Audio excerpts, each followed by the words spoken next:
if you try to make a personal voice, like if you say, I'm going to make my voice, you'll be confronted with a few things like what should it be?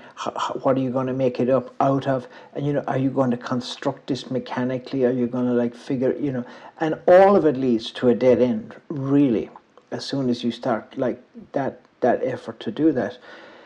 But I think, on the other hand, if you trust your own instinct to produce something that is appealing to you and that speaks to you, and that consequently speaks for you, then you are on the pathway to having your own voice in a certain sense.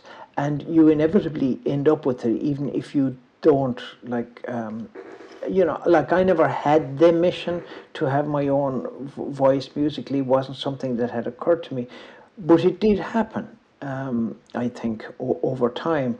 And I think over time, maybe being the operative word there as well, that gradually, you try to, get to the sound that's most appealing to you, to the way you imagine this music best speaking for you.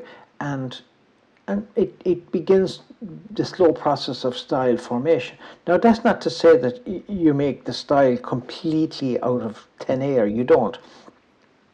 There are musical influences everywhere, and musicians and that feed into this.